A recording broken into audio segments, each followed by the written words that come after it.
Good evening, race fans. Welcome to the NASCAR Report. I'm your host, Tyler White. Thanks for joining us tonight as we take a look back at the Monster Mile, beginning with the truck race from Dover on Friday night, the Lucas Oil 200.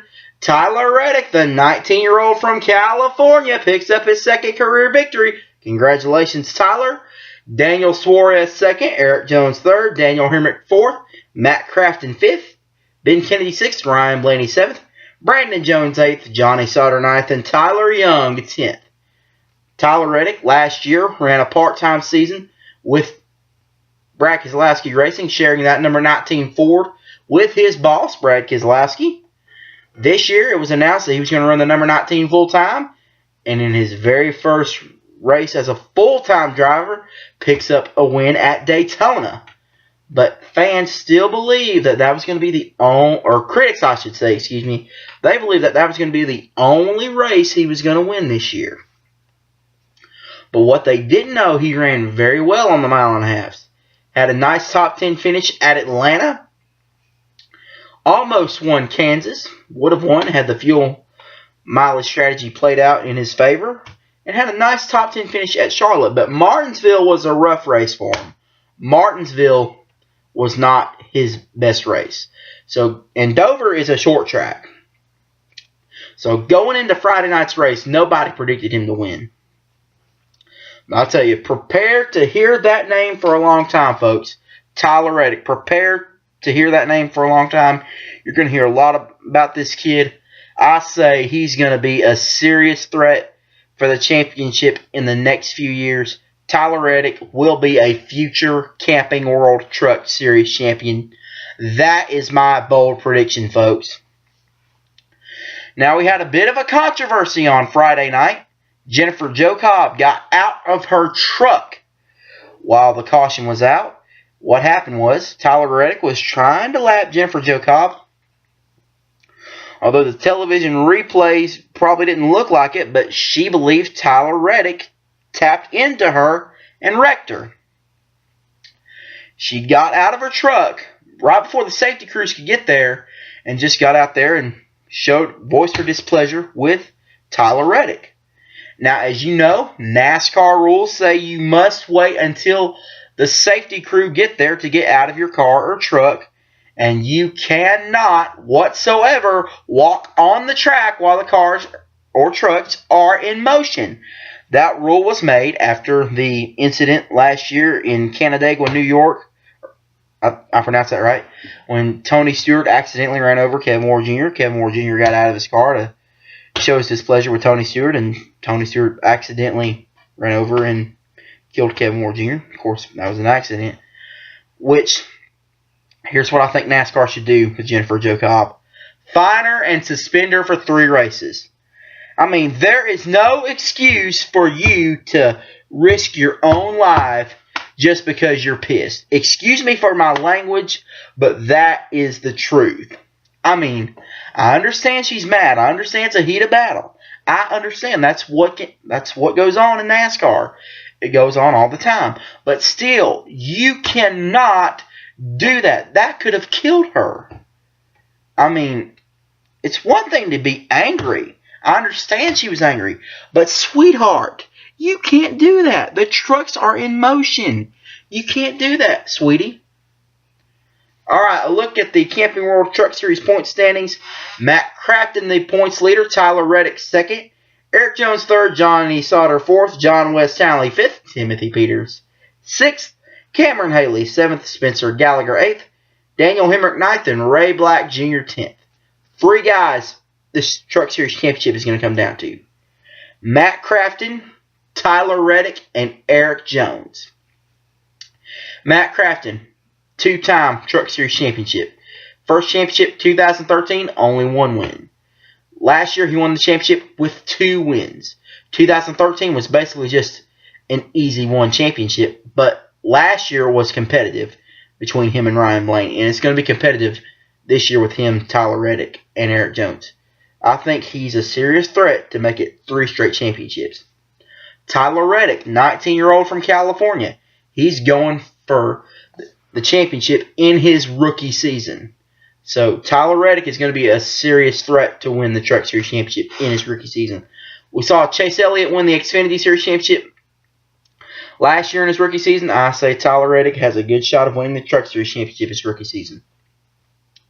And Eric Jones, who already has an Xfinity Series win, he won at Texas in April.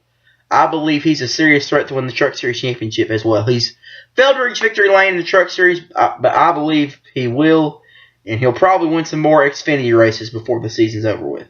That's my bold prediction. It's going to come down to Matt Crafton, Tyler Reddick, and Eric Jones. Those are the three guys to watch for the Camping World Truck Series Championship in 2015. A look now at the Xfinity race on Saturday afternoon, the Buckle Up 200 from Dover. Chris Buescher picks up his third career victory. Congratulations to the Texas native. Matt Kenseth second.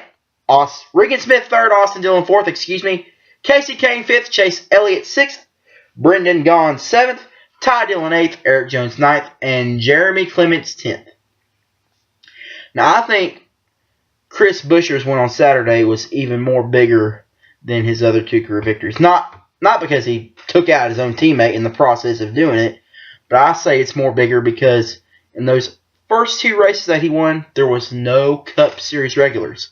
Last year when he got his first career victory at Mid-Ohio, the Sprint Cup stars were in Michigan for the August race there.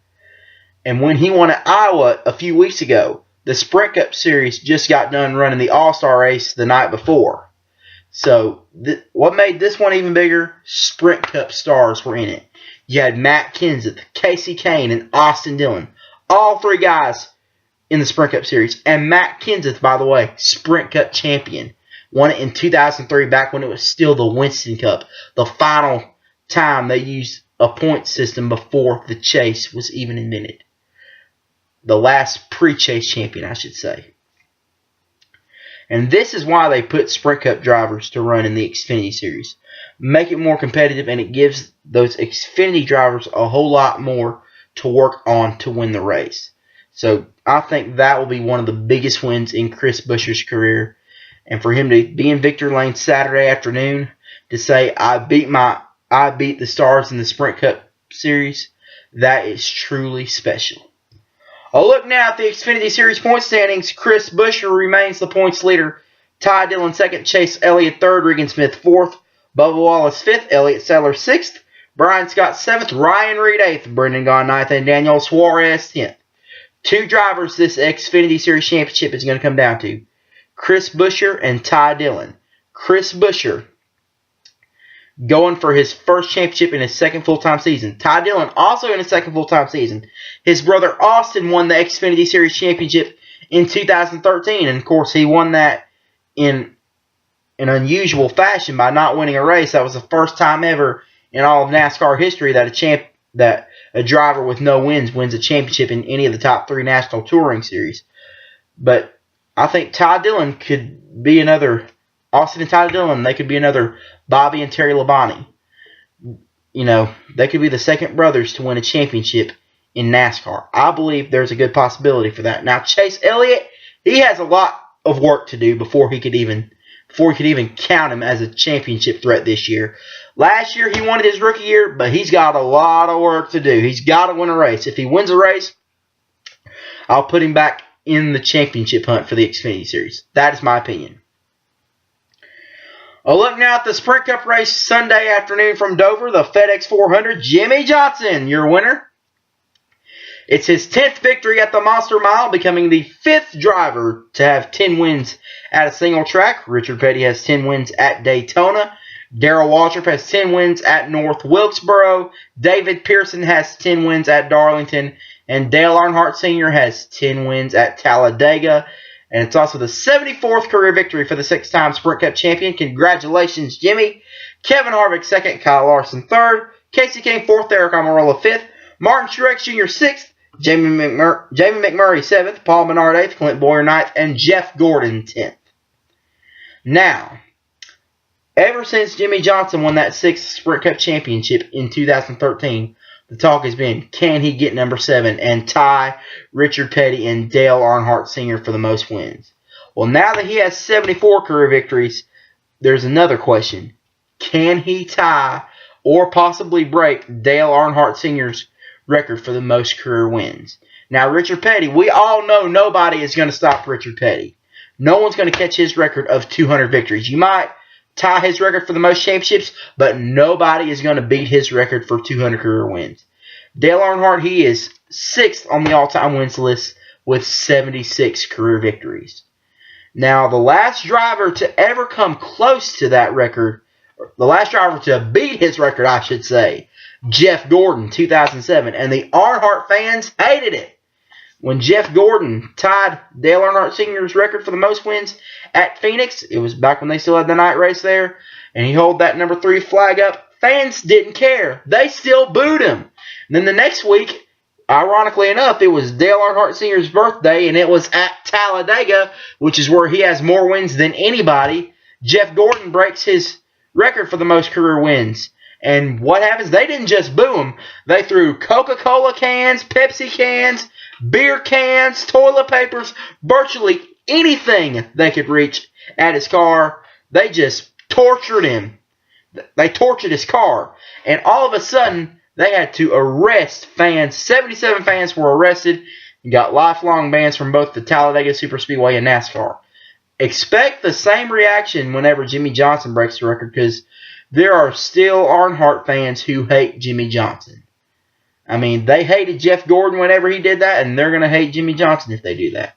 But then again, it's kind of deserving. No offense to Earnhardt. Earnhardt, arguably one of the greatest drivers to ever live, probably one of the greatest athletes to step on the face of the earth. But Jimmy Johnson is going to break the record. Whether you like it or not, that's what's going to happen. Jimmy Johnson will break Dale Earnhardt's record. He won't break Richard Petty's record for the most wins, but he will break Dale Earnhardt's record for the most wins. He might even break Jeff Gordon's records for the most wins. I'll look now at the Sprint Cup points chase standings. Jimmy Johnson with his 4 wins, including this week. He is the points leader. Kevin Harvick has 2 wins. He's second. Joey Logano 3rd. Dale Earnhardt Jr. 4th. Brad Keselowski 5th. Matt Kenseth 6th. Denny Hamlin 7th. Kurt Busch 8th. Carl Edwards 9th. They all have 1 win so far this season. Martin Truex Jr. 10th. Jamie McMurray 11th. Casey Kane 12th. Jeff Gordon 13th. Eric Almirola 14th. Paul Menard 15th. And Ryan Newman 16th. Those drivers have failed to win a race this year. But believe me, some of those guys in the field will. I believe Truex is due for a win. It could happen this week, but I say the 2 drivers to watch for this upcoming week to get their first win, Casey Kane and Jeff Gordon. That is my bold prediction. All right, folks, that's our show tonight. We thank you so much for joining us. We got 2 different races at 2 different racetracks this week. We got the NASCAR Camping World Truck Series at the Texas Motor Speedway on Friday night. And Sunday afternoon, we got the NASCAR Sprint Cup Series at the Tricky Triangle, the Pocono Raceway. We'll be here on Friday to get you ready for the racing weekend. We'll show you what you can expect. We'll have 2 different weather forecasts since they're at 2 different tracks. For the truck race, we'll have a weather report from Fox 4 in Dallas. And for the Sprint Cup race, we'll have a weather report from Fox 29 in Philadelphia. We'll look back at that wild race in 2010 and what started that rivalry between Joey Logano and Kevin Harvick. And we'll look at tracks that are looking for brand new dates in the 2016 schedule. Until then, this is Tyler White reminding you for you to do unto others as you would have them do unto you. We'll see you next time on the NASCAR Report, everybody. Have a great day. And a great night. Excuse me.